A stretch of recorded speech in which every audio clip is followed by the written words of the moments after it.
Bonjour à tous, c'est Darren de la compagnie Étudiants en France.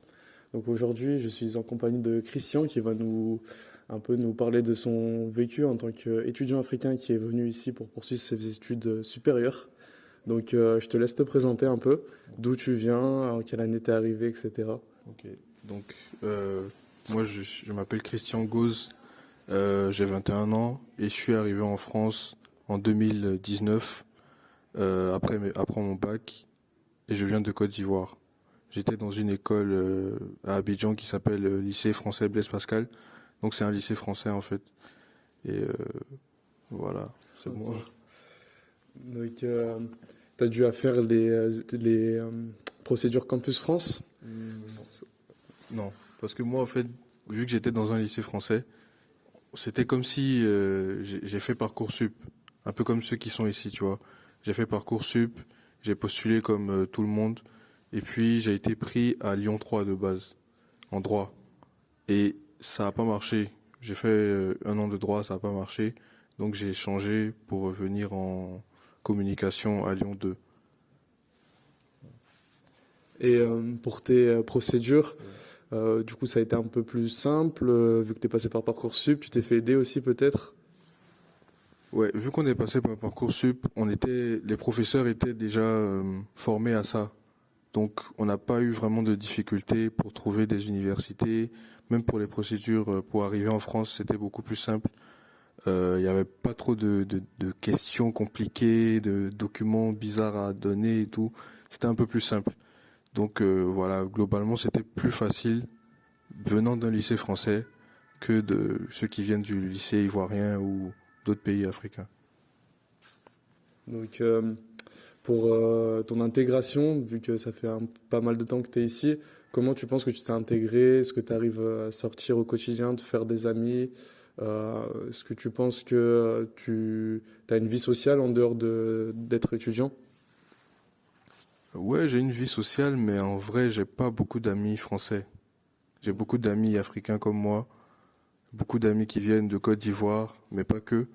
Mais j'ai pas beaucoup d'amis français. Franchement, je sais pas, je sais pas comment je fais, mais j'ai pas beaucoup d'amis français. Il y en a avec qui je parle pendant les cours et tout, mais on sort pas ensemble, on fait pas d'activités ensemble. Ça, c'est plus les gens qui viennent d'Afrique comme moi, avec qui je sors la plupart du temps.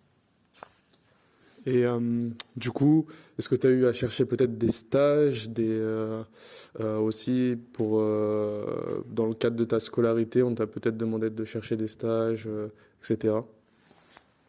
Là, vu que je suis en 3e année, c'est maintenant qu'on demande à faire le stage. Avant, c'était facultatif. Cette année, c'est obligatoire. Donc, j'ai commencé à chercher. J'ai eu quelques réponses, pas forcément positives. Il y a eu des petits soucis, mais je pense que en cherchant, ça va. Je vais finir par trouver quoi. Maintenant, il y a des choses qui ont été un peu plus compliquées. Par exemple, pour trouver un logement, quand je suis arrivé, là, c'était chaud.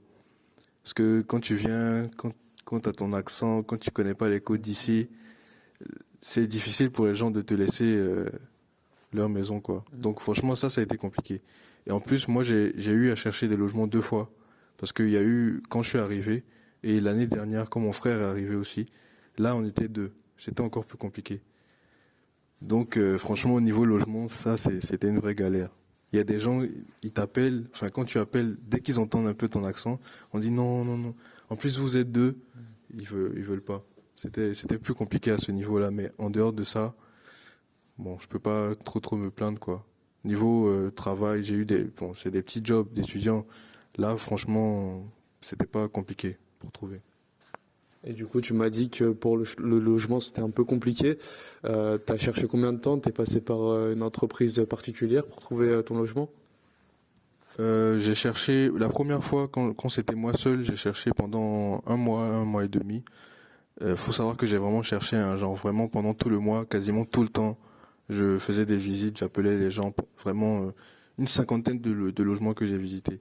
Donc c'était pas une fois par semaine ou quoi, vraiment tout le temps. Mais c'était quand même compliqué. Et la deuxième fois, c'était encore plus compliqué. C'était pendant 2 mois où à la fin, je suis tombé malade même parce que j'ai tellement cherché. Donc, mais c'était compliqué. Mais sinon, à part ça, c'était quoi l'autre question? Par quelle agence t'es Ah passé oui, ou... non, j'ai cherché chez les particuliers, ouais, Hmm. pas forcément. J'ai cherché chez des agences, ça n'a pas forcément marché, mais c'est plus les particuliers, et c'est plus chez les particuliers qu'il y a eu des problèmes Hmm. par rapport aux origines et tout. Ouais, c'est sûr. Mais les agences, c'est un peu plus cher, c'est un peu plus compliqué, machin, beaucoup plus d'exigences. Mais sinon, voilà, c'était ça. D'accord. Et tu m'as dit que tu avais eu des jobs étudiants. Est-ce que ça a été, la rémunération a été assez haute pour toi pour couvrir tous tes besoins au quotidien ou c'était plutôt du temps partiel? Comment tu penses que tu gères au quotidien? Donc moi, c'est plus de l'intérim que je fais en fait. J'ai pas de job à temps partiel ou quoi, parce que mes parents, enfin, mon père paye le loyer, tu vois. Et en plus, j'ai la bourse. Donc je vis avec la bourse et l'intérim, c'est juste en complément quoi. Donc bon, c'est pas compliqué. En plus, l'intérim, c'est vraiment pas compliqué de trouver. Il suffit juste d'aller à l'agence, on te donne les heures, enfin les charges et tout, tu bosses tranquillement quoi. Donc c'est juste en complément, c'est pendant l'été que je cherche des jobs d'été et tout pour 2 mois, mais en dehors de ça, je c'est pas un problème. Et du coup, comme pour ton logement, est-ce que tu penses que dans ta recherche de job, tu as été handicapé un peu par le fait que tu connaisses pas les codes d'ici et que parfois on pouvait te refuser certains jobs par rapport à ça? Ouais, c'était un peu compliqué, mais j'ai été aidé parce qu'il y a ma sœur qui vit ici depuis longtemps. Elle est à Paris, mais par exemple pour tu vois, ils demandent un certain salaire pour pouvoir truc. Donc c'était elle qui était ma garante. Donc Mm. ça rassurait un peu les gens, tu vois. Mais s'il n'y avait pas ça, si ma sœur n'était pas là, là je sais même pas si j'aurais trouvé un truc. Donc c'est plus ça, j'ai été accompagné par les gens de ma famille et tout, et c'est ça qui m'a aidé. Parce que si c'était pas ça, franchement, peut-être que je serais dans la rue aujourd'hui. Et mot de la fin, du coup, est-ce que tu aurais des conseils à donner pour les futurs Ivoiriens qui voudraient venir ici continuer leurs études supérieures ou même les Africains en général? Qu'est-ce qu'il faudrait qu'ils fassent pour bien réussir l'intégration et leur demande de visa donc pour venir étudier ici en France? Je pense il faut être un peu irréprochable. Faut pas être négligé. Faut vraiment travailler sur soi. Parce que les gens ont des clichés dans leur tête et c'est à nous de casser ces clichés-là en montrant que les Africains sont pas sales, qu'ils savent entretenir une maison, voilà. Donc il faut, bon, pas irréprochable, mais il faut quand même faire un effort. Parce qu'il y a des gens aussi, quand on leur donne leur maison, après ça pue la bouffe, ça pue les trucs. Ça c'est une réalité aussi, tu vois. Donc faut faire un effort sur ça. Et puis faut pas, comment dire, il faut rester soi-même.